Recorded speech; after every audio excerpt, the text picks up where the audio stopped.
आनंद मठ। आनंद मठ और ऋषियों की अनमोल धरोहर को संजोएं।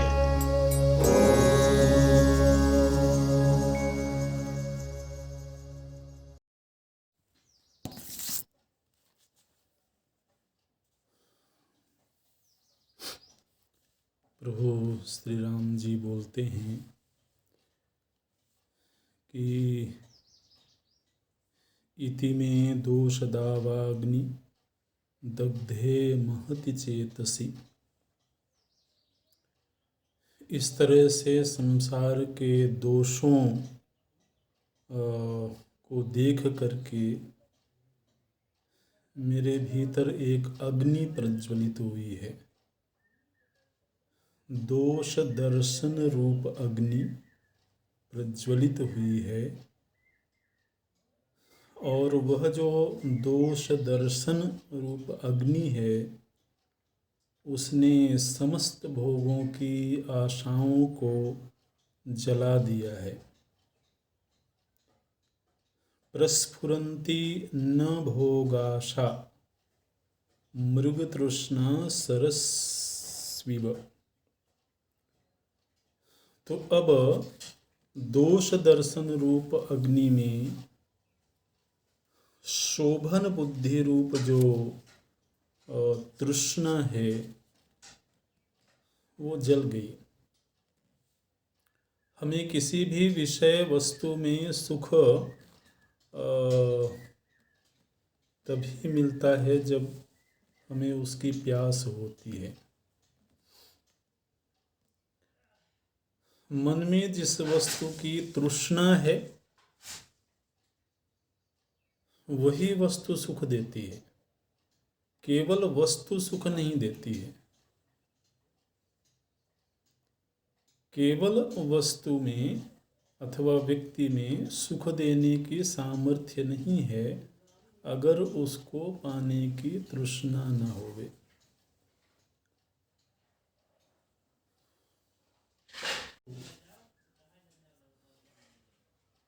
किसी भी व्यक्ति, वस्तु, स्थान, पद में अपने आप में ही सुख देने की सामर्थ्य नहीं है। जब तक कि हमारे भीतर उसके प्रति तृष्णा न हो, उसके प्रति प्यास न हो। क्योंकि हम सभी अनुभव करते हैं कि वो चीज़ हमारे पास होने पर भी यदि उसके प्रति हमारे मन में उत्सुकता खत्म हो गई, उसकी चाहत खत्म हो गई, तो फिर वो वस्तु बहुत सुख देती है ऐसा नहीं। कई बार तो विपरीत स्थिति भी दिखाई देती है। जिसके प्रति तृष्णा काल में सुख देने की भावना थी, उसी से वितृष्णा हो जाने पर वो दुख का हेतु भी बन जाती है। तो इससे ये पता लगता है कि जितनी भी सांसारिक चीज़ें हैं उनमें शोभनता तभी तक है, सुख रूपता तभी तक है जब तक हम उसको चाहते हैं। प्रभु जी क्या कह रहे हैं कि मेरे भीतर से वो तृष्णा समाप्त हो गई। और तृष्णा क्यों समाप्त हो गई? क्योंकि इस दोष दर्शन रूपी अग्नि ने उस तृष्णा को जला दिया। और देखिए, हम सभी अपने जीवन में ऐसा अनुभव करते हैं कि जिस व्यक्ति के विषय में हमारे मन में बड़ी अच्छी भावना है, तो अच्छी भावना है तो उसके साथ रहने की, उससे मिलने की चाहत भी है, वो सुखद भी है। लेकिन उसी के विषय में अगर कोई उसके दोषों के विषय में बता दे कि इस व्यक्ति में ये दोष हैं। तो दोषों की जानकारी होने से उसके प्रति वो शोभन बुद्धि घटने लगती है। आखिर ये दुनिया में जो लोग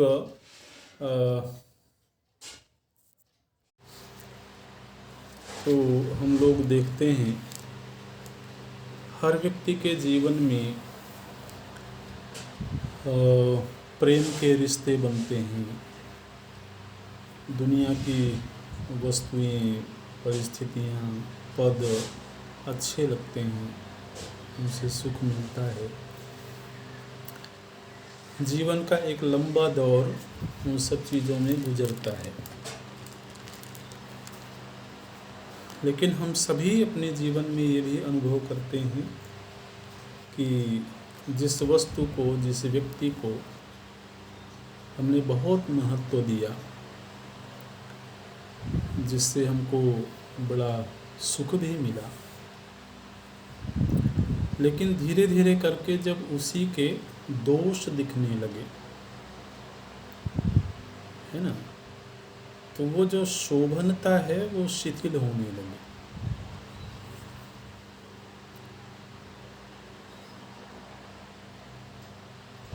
और धीरे धीरे करके कभी ऐसा भी दौर आता है कि वो पूरी तरह से समाप्त भी हो जाती है। तो जिन व्यक्ति वस्तुओं के प्रति हमारी सुखबुद्धि समाप्त हो गई, अगर हम उसका विश्लेषण करेंगे तो हम ये पाएंगे कि उसमें एक ये जरूर घटक है कि उसके कुछ दोष हमारे सामने आ गए। इसलिए लोग कहते हैं ना कि जब तक कोई चीज़ दूर है तब तक वो बड़ी प्यारी लगती है। और मनुष्य के संदर्भ में तो ये बिल्कुल है, क्योंकि व्यक्ति जब कहीं प्रेम में पड़ता है तो आरंभिक दिनों में उसका शोभन पक्ष ही सामने होता है, क्योंकि वो प्रेजेंटेबल होकर के आता है ना। वो अपने व्यक्तित्व के सुंदर रूप को ही सामने रखता है, तो इसलिए वो थोड़ा मोहक लगता है, आकर्षक लगता है। लेकिन जब सानिध्य मिल गया और वो रंग रोगन उखड़ने लगा तो फिर वही सब चीज़ें उतनी आकर्षक नहीं रह गई।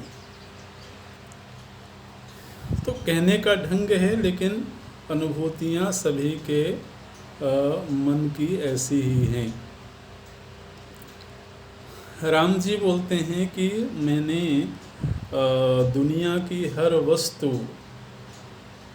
का परीक्षण किया और उसमें मुझे दोष ही नज़र आया, तो इसलिए उसके प्रति भोगाशा समाप्त हो गई। अब भोगाशा समाप्त हो जाने के बाद मेरा चित्त बड़ा कठोर हो गया है। बोलते हैं कि प्रत्यहम याति कटुताम एषा संसार संस्थिति काल पाकवशालोला रसा निम्बलता यथा। बोले कि अब मेरे मन में कठोरता आ गई है और जो सरस भावना है, किसी भी वस्तु के प्रति जो रस बुद्धि है, वह रस बुद्धि सूख सी गई है, शुष्क हो गई है। इसलिए अब मुझे कोई भी चीज़ अच्छी नहीं लगती है।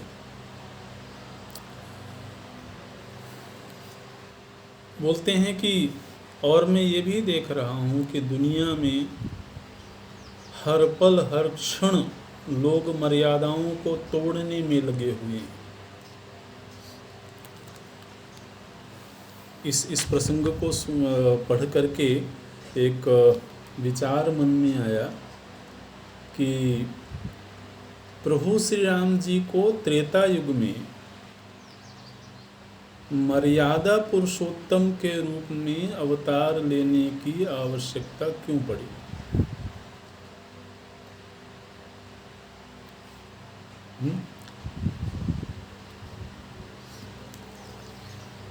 एक कारण तो हम शास्त्रों में यही पढ़ते हैं कि दुष्टों का संहार करने के लिए और सज्जनों की रक्षा के लिए। लेकिन श्री रामावतार को मुख्य रूप से मर्यादा पुरुषोत्तम के रूप में देखा जाता है। मर्यादा पुरुषोत्तम का अर्थ हुआ कि मर्यादा को स्थापित करने के लिए, और मर्यादा को स्थापित करने की जरूरत क्यों पड़ी होगी? क्योंकि मर्यादा खंडित हो रही होगी, मर्यादा टूट रही होगी।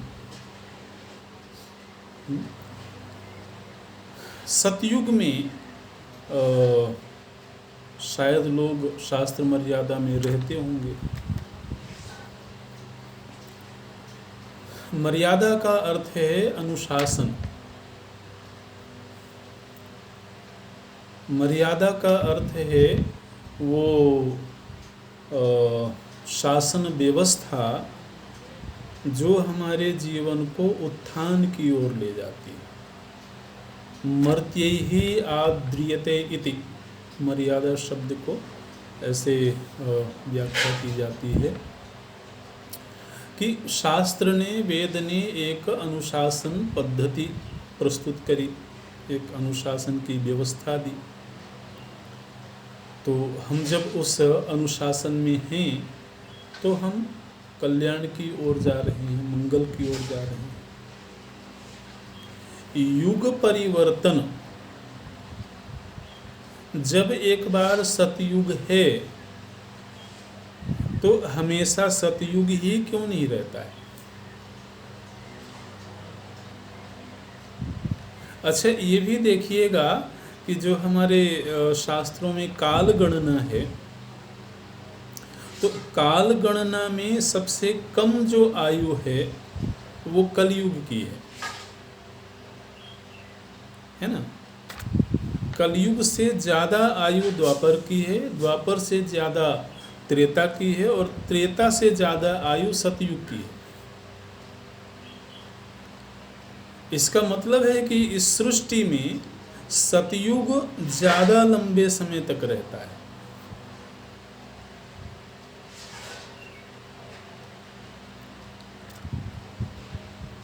मानव जीवन में हम देखते हैं कि मानव जीवन में अगर कोई बुरा से बुरा व्यक्ति है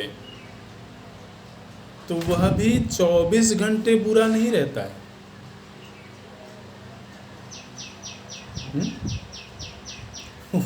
वो अपने अपने पत्नी बच्चों के लिए, अपने परिजनों के लिए अच्छा ही तो होगा, और उसका वो जो व्यक्तित्व है उसका काल ज़्यादा होगा। उसके व्यक्तित्व की जो बुराई वाला कालखंड है वो बहुत थोड़ा होगा। ऐसा तो नहीं है कि झूठ बोलने वाला व्यक्ति सुबह जागने से लेकर के और शयन पर्यंत केवल झूठ ही बोल रहा हो।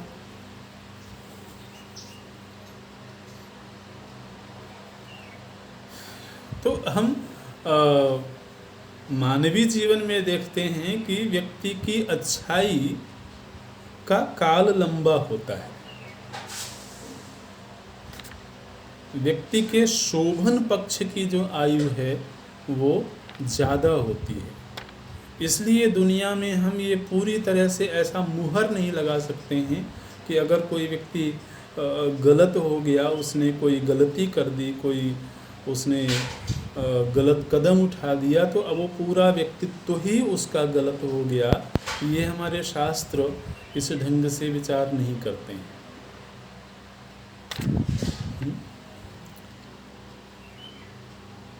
तो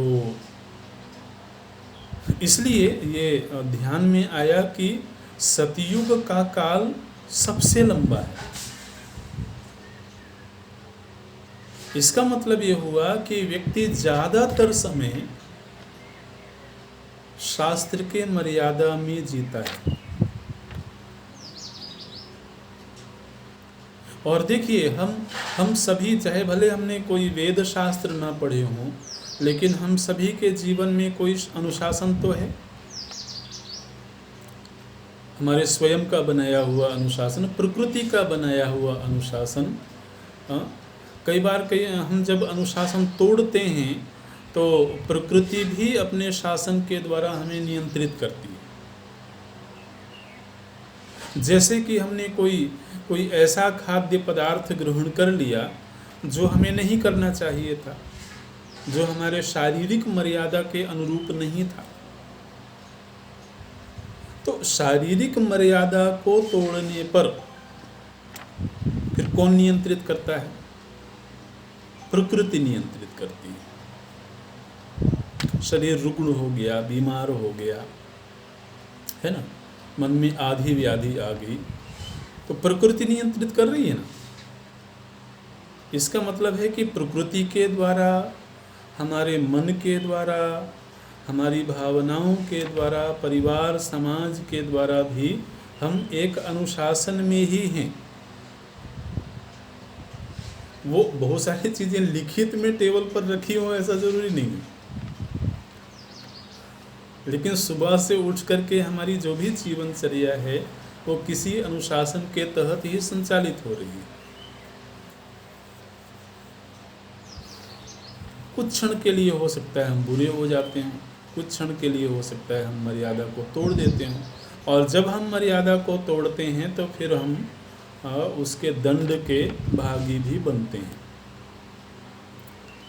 तो प्रभु जी को मर्यादा को पुनः स्थापित करने के लिए त्रेता युग में अवतार ग्रहण करना पड़ा। इसका मतलब है कि एक लंबे समय तक समाज वेद के शासन में था, मर्यादा में था, और जैसे जैसे सामाजिक थोड़ी सी विकृतियां आने लगीं, लोग अनुशासन को तोड़ने लगे, तो फिर प्रभु जी को लगा कि अब पुनः मर्यादा को स्थापित करना चाहिए। क्यों? क्योंकि मर्यादा में रह कर के ही मानव जीवन का उत्थान है। तो देखिए, यहाँ पर प्रभु श्री राम जी अपनी उस वेदना को प्रकट कर रहे हैं। क्या बोलते हैं कि भज्यते भुवि मर्यादा झटित्येव दिनं प्रति शुष्केव मास सिंबिका टंकार करवम बिना। बोले कि हम एक बहुत मुलायम सी एक घास हो, उस घास को बड़ी आसानी से तोड़ देते हैं, है ना। तो बोले कि घास को तोड़ने में जितनी सहजता है, उससे भी ज़्यादा सहज भाव से लोग मर्यादा को तोड़ रहे हैं।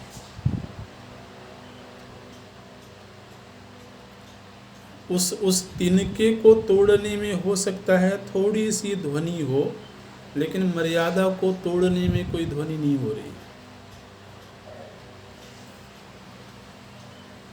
ये बोलते हैं। तो बोले भज्यते भुवि मर्यादा।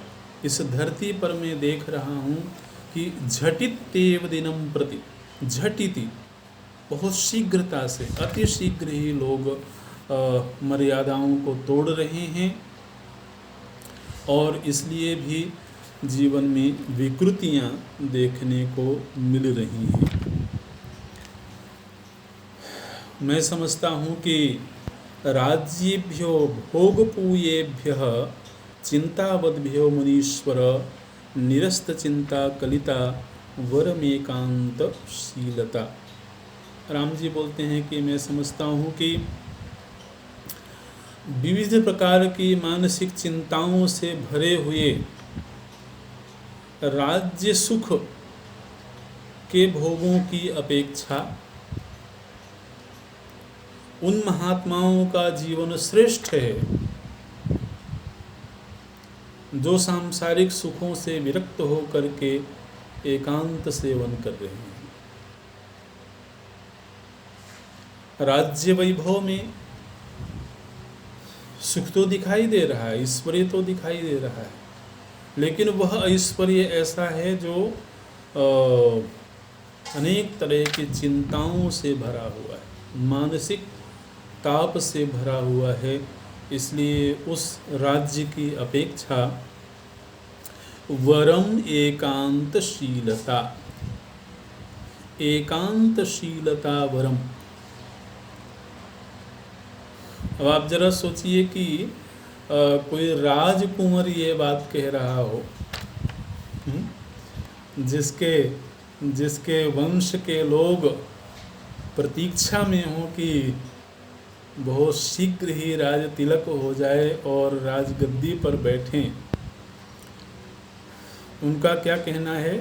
बोलते हैं वरम एकांतशीलता, एकांतशीलता वरम, एकांत में रहना मुझे श्रेष्ठ मालूम पड़ता है। अब ये वक्तव्य सुन करके संभव है कि वशिष्ठ जी को अच्छा लग रहा हो संभव है कि विश्वामित्र जी को अच्छा लग रहा हो, लेकिन महाराज दशरथ को उतना अच्छा नहीं लग रहा होगा। बोलते हैं न आनंदाय ममोद्यानम न सुखाय मम स्त्रियः न हर्षाय मम अर्थाशा साम्यामि मनसा सह। बोले अब मुझे उद्यानों में कोई आनंद नहीं आ रहा है, स्त्रियों में कोई आनंद नहीं आ रहा है,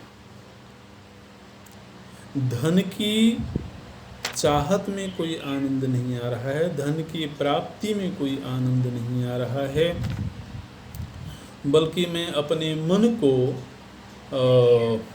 शांत कर देना चाहता हूँ, अपने मन को समाहित कर देना चाहता हूँ। शाम्यामि मनसा सह अनित्यश्च असुखो लोकः तृष्णातात दुर्दवः चापलोपहतं चेतः कथम यास्यामि निर्वृतिम। बोले कि यह जो लोक है यह अनित्य है और असुख है। देखिए यहाँ पर इन शब्दों का प्रयोग प्रभु जी ने अपने लिए किया। अनित्यश्च असुखो लोकः तृष्णातात दुर्दवः। चूँकि यह लोक अनित्य है और सुख रहित है, इसलिए मेरा चित्त अब इन चीज़ों में नहीं रमण कर रहा है। यही बातें प्रभु जी ने कृष्णावतार में गीता जी का उपदेश करते हुए अर्जुन के लिए कही। अनित्यम असुखम लोकम इमं प्राप्य भजस्व। यह लोक अनित्य है और असुख है, ऐसा जान करके तुम मेरा भजन करो।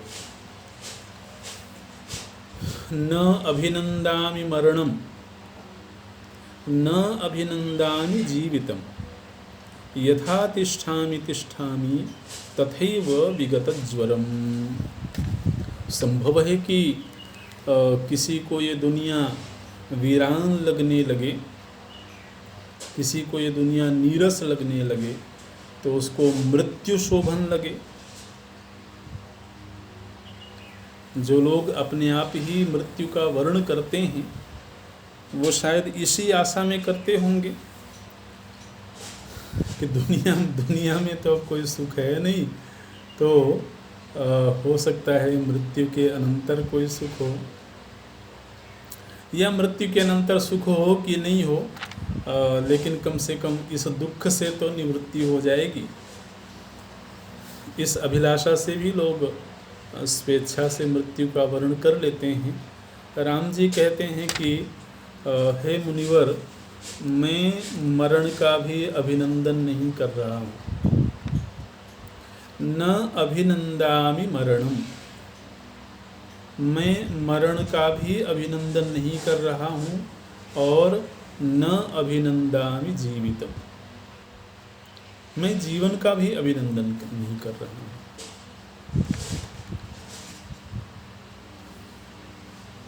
तो फिर क्या चाहते हैं? बोले यथा विगतज्वरम तिष्ठामि तथैव तिष्ठामि। जिस किसी भी उपाय से मैं विगतज्वर हो करके चित्त के चंचलता से, चित्त के दोषों से मुक्त हो करके शांत समाहित हो करके बैठ जाऊं, उसी बैठने की स्थिति का मैं अभिनंदन करता हूँ। मैं ऐसी स्थिति का अभिनंदन करता हूँ जिसमें कि मेरा चित्त समाहित हो और निर्द्वंद हो, उद्विग्नता से रहित हो। ऐसी स्थिति का मैं अभिनंदन करता हूँ, ऐसी स्थिति को चाहता हूँ। किम मे राज्येन किम भोगैः किमर्थेन किमीहितैः अहंकार वशादेतत् स एव गलितो मम। बहुत ही स्पष्ट शब्दों में राम जी अपनी बात रखते हैं। बोले कि अब मुझे राज्य से अथवा भोग से अथवा तरह तरह की काम्य वस्तुओं से क्या लेना देना, क्योंकि ये सब चीज़ें तो अहंकार को सुख देती हैं और मेरे भीतर का अहंकार गल चुका है। स एव गलितो मम। राज्य सुख भी अहंकार को ही चाहिए, भोग भी अहंकार को ही चाहिए, और वह अहंकार इस समय गल चुका है। इसलिए मुझे अब उन सब में कोई रुचि नहीं रह गई है। अथ चेत स्वच्छया बुद्ध्या मुनीन्द्र न चिकित्स्यते भूयश्चित्त चिकित्सायाः तत्किलावसरः कुतः। यदि तो इस चित्त की समय रहते चिकित्सा नहीं की गई हो, प्रायः हम लोगों को शरीर की चिकित्सा का बड़ा ध्यान रहता है ना। शरीर में कोई व्याधि हो जाए तो हम झटिति चिंतित हो जाते हैं, शीघ्र ही चिंतित हो जाते हैं। मन में भी कोई रोग लगता होगा, इसका जल्दी से ख्याल नहीं आता है। राम जी बोलते हैं कि अद्य चेत स्वच्छया बुद्ध्या मुनीन्द्र न चिकित्स्यते।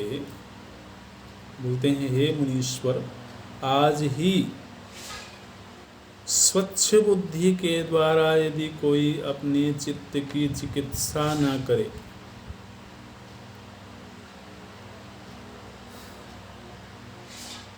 कैसे होगी उसकी चिकित्सा? स्वच्छ बुद्धिया। बुद्धि को जितना स्वच्छ करते जाएंगे उतना ही चित्त की चिकित्सा होती जाएगी। तो यदि किसी ने समय रहते आज ही बुद्धि के दोषों का निवारण नहीं किया, बुद्धि के रोगों की चिकित्सा नहीं करी, तो फिर उसके लिए संसार को उखाड़ फेंकना बड़ा मुश्किल हो जाएगा।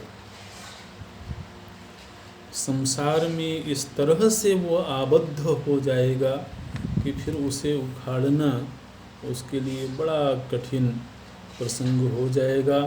इसलिए जितना शीघ्र हो उसको अपनी मानसिक चिकित्सा कर लेनी चाहिए। विषम विषय वैषम्यम न विषम विषमुच्यते जन्मांतरघ्ना विषया एक देह हरम विषम।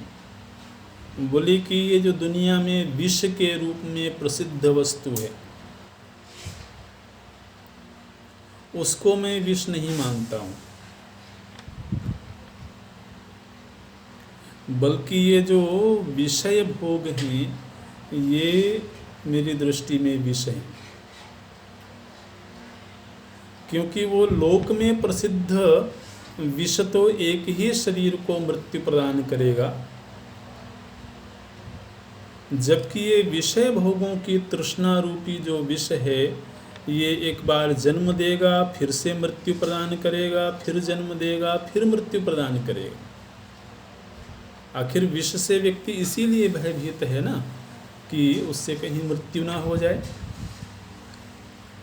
लेकिन ये जो कर्मपरायण जीवन है ये तो अनेक जन्मों के लिए तैयारी हो जाती है, और अनेक जन्म का मतलब है कि अनेक बार मरेंगे तभी तो जन्म होगा। तो इसलिए मैं समझता हूँ कि ये जो विषय है ये ज़्यादा बड़ा विष है। न सुखामी न दुखानी न मित्राणि न बांधवाः न जीवितम न मरणम बंधाय ज्ञस्य चेतसा। बड़ी सुंदर बात बोले कि जो ज्ञस्य, जो ज्ञानी हो गए, जिनको आत्मलाभ हो गया, आत्मबोध की प्राप्ति हो गई, फिर उनके लिए ना तो सुख बंधनकारी है ना ही दुख बंधनकारी है, ना मित्र बंधन कर सकता है, ना बंधु बांधव उसको बांध सकते हैं, न जीवन उसको बांध सकता है और न ही मृत्यु उसको बांध सकती है। ज्ञस्य चेतसः, ज्ञस्य का मतलब है जो ज्ञान संपन्न हो गए, जिनको ज्ञान की प्राप्ति हो गई है।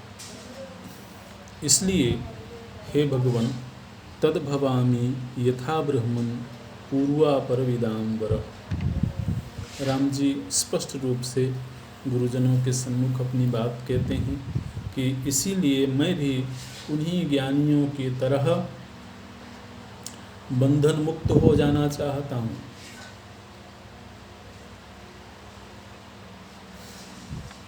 मैं आपसे प्रार्थना करता हूँ कि आप मुझे इस तरह से उपदेश करिए। तथा उपदिश आशु में, शीघ्र ही आप मुझे वैसा उपदेश करिए। कैसा? बोले पूर्वापरविदाम्बर, पूर्व में जिस तरह के तत्वविद हो गए हैं, जो तत्वविद शोक भय आशा आदि से मुक्त हो गए हैं, वीत शोक भया आयासः, जो कर्म से मुक्त हो गए, शोक से मुक्त हो गए, भय से मुक्त हो गए और समस्त बंधनों से मुक्त हो गए, ऐसे महापुरुषों की तरह मैं भी मुक्त हो जाऊं, ऐसा मुझे अतिशीघ्र आप उपदेश करिए। तथा उपदिश आशु में,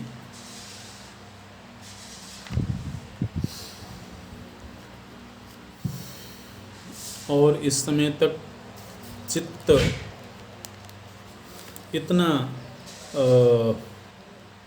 दृढ़ हो चुका था, बोले कि अभी यदि कोई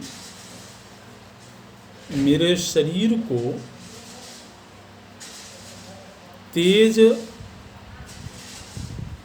धार वाले तलवार से अथवा तेज दांत वाले अरे से अगर मुझे कोई काटे तो उससे मुझे उतनी पीड़ा नहीं होगी जितनी पीड़ा की मैं विषयों के आकर्षण से सह रहा हूँ। कृक चाग्र विनिष्पेषम सोढ़ुम शक्नोम्यहम मुनि संसार व्यवहारोत्थम न आशा विषवैषसम। तो विषरूप विषयों की आशा जब कभी चित्त में उठती है वासनाओं की वजह से, तो वह मुझे जितना कष्ट देती है उतना मैं समझता हूँ कि शरीर का छेदन किया जाए तो मुझे कष्ट नहीं होगा। इदम न अस्ति इदम अस्ति इति व्यवहार अंजन भ्रमः धुनोति इदम चलम चेतो रजोराशिमिवानिलः। व्यक्ति आखिर जीवन किस में व्यतीत कर रहा है? तो बोले कि ये चीज़ है और ये चीज़ नहीं है। तो जो चीज़ है वो बनी रहे, जो चीज़ नहीं है वो प्राप्त हो जाए, इसी की आशा में वह अपने जीवन को नष्ट करने में लगा हुआ है।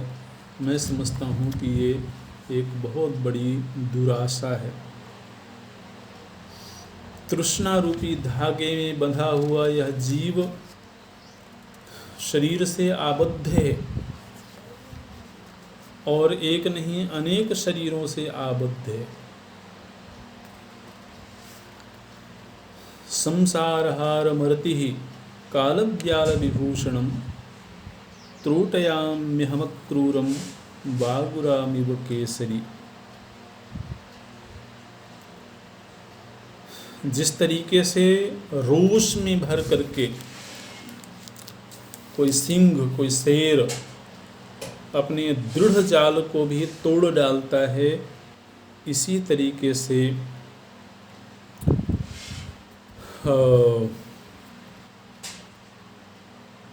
इस विषय रूपी विष को मैं वैराग्य की प्रबलता से तोड़ डालता हूँ, तोड़ डाल रहा हूँ।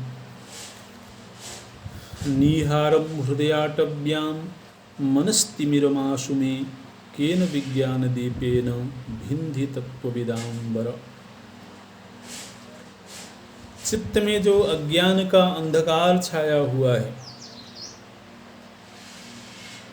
हे भगवान, आप अपने तत्वोपदेश रूपी दीपक जला करके चित्त के इस गहवर, इस गहन अंधकार को नष्ट कर दीजिए। विज्ञान दीपेन भिन्धि,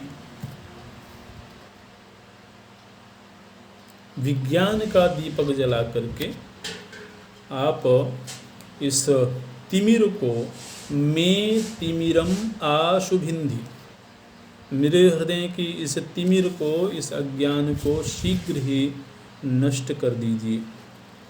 और मैं ऐसा मानता हूँ, विद्यन्ते एव इह्नते महात्मन् दुराधयो न क्षयमाप्नुवन्ति ये संगमेनोत्तम मानसानां निशातमां शिव निशाकरेण। जिस तरीके से गहन अंधेरी रात्रि में जब चंद्रोदय होता है तो वो चंद्र देवता घने से घने अंधकार को भी नष्ट कर देते हैं अपनी किरणों से, अपने प्रकाश से। ठीक इसी तरह से जीव के हृदय में व्याप्त अंधकार को अपने उपदेश रूपी किरणों से नष्ट कर देने के सामर्थ्य वाले महापुरुष बहुत विरले होते हैं। ऐसे महापुरुष बहुत विरले हैं जो कि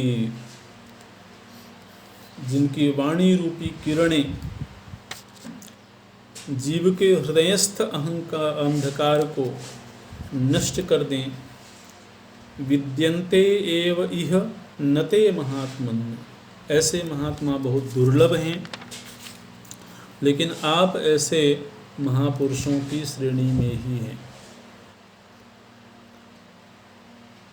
और इसीलिए मैं आपसे ये प्रार्थना करता हूँ कि आप अपने वचनों के प्रकाश से ज्ञान दीपक को प्रज्वलित करके मेरे हृदय के अंधकार को सर्वथा नष्ट कर दीजिए।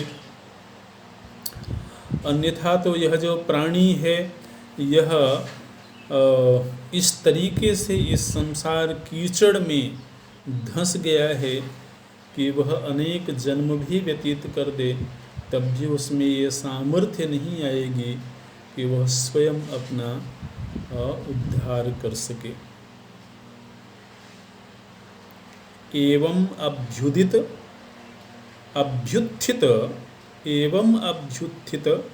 अनर्थ शत संकट कोटरे जगदालोक्य निर्मग्नम मनो मनन कर्दमे। बोले कि मैं प्राणियों को देखता हूँ, मैं इस संसार में लोगों को देखता हूँ, मैं देखता हूँ कि किस तरीके से लोग संसार रूपी अंधेरे कुएं में गिरे हुए हैं, अंधकार से व्याप्त इस संसार रूपी कुएं में गिरे हुए हैं, कष्ट का अनुभव कर रहे हैं। ऐसे लोगों को देख करके मेरा जो चित्त है वह बड़ा खिन्न हो रहा है, बहुत दुखी हो रहा है। मनो में भ्रमतीव इदम संभ्रमश्चोपजायते। इन सब चीज़ों को देख करके मेरा मन बड़ा भ्रमित हो रहा है, स्थिर नहीं हो पा रहा है, उपशम को मैं प्राप्त नहीं हो पा रहा हूँ, और बल्कि गात्राणि परिकंपन्ते पत्राणि व जरत्तरोः। देखिए, ये एक जिज्ञासु की शारीरिक और मानसिक दशा हम लगभग कुछ ऐसा ही गीता जी में पढ़ते हैं। राम जी बोलते हैं कि मेरे शरीर में बीच बीच में कंपन हो रहा है। गात्राणि परिकंपन्ते, मेरे जो गात्र हैं, अंग हैं, उनमें कंपन हो रहा है और सूखे पत्ते की तरह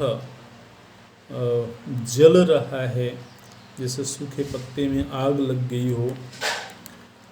और मेरा जो मन है वह घूम रहा है, भ्रमित हो रहा है। मनो में भ्रमतीव इदम।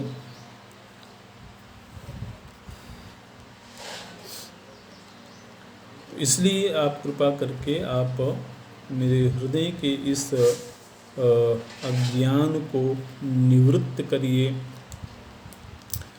तो आप समझते हैं कि ये जो मनस्थिति है, ज्ञान पूर्व जो मनस्थिति है, ये कोई साधारण मनस्थिति नहीं दिखाई देती है।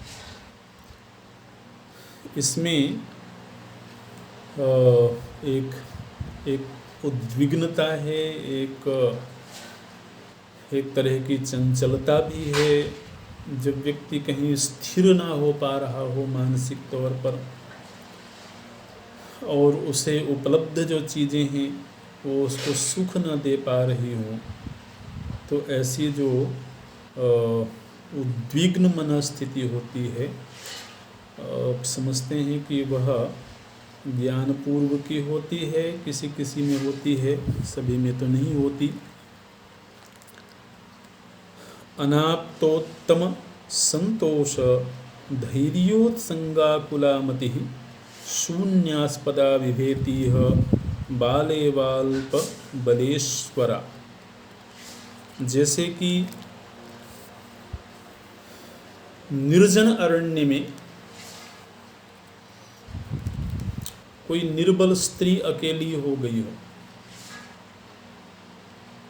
और उस भयावह अरण्य के बीच वह अपने आप को अकेले पा करके और दुर्बल भी हो, तो जैसे वह भयभीत हो जाती है, सशंकित हो जाती है,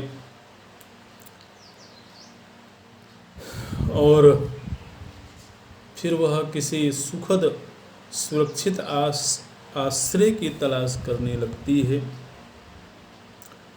ठीक इसी तरह से मेरी बुद्धि इस समय पर इस संसार रूपी अरण्य में, ये समूचा संसार ही मुझे अरण्य मालूम पड़ रहा है, और मैं अपने आप को सर्वथा अकेला महसूस कर रहा हूँ। इसलिए मेरा चित्त भ्रमित हो रहा है, अस्थिर हो रहा है, तो इसलिए इस अल्प बाल बुद्धि जैसी हो गई है। आप कृपा करके अपने उपदेशों के जरिए इसको आश्रय प्रदान करिए। अविवेकास्पदा भ्रष्टाः कष्टे रूढ़ा न सत्पदे अंधकूपमिवापन्नाः वराकाश्चक्षुरादयः।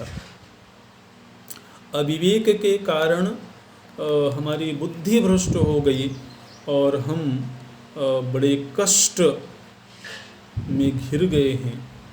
ऐसा लगता है जैसे कि अंधे कुएं में कोई व्यक्ति गिर गया हो और उसको कोई सहारा न मिल रहा हो।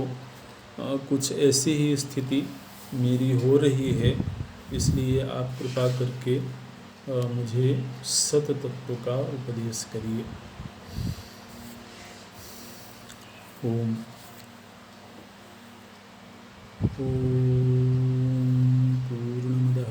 पूर्णमिदं पूर्णात् पूर्णमुदच्यते पूर्णस्य पूर्णमादाय पूर्णमेवावशिष्यते। ओम शांति शांति शांति। हरि ओम। श्री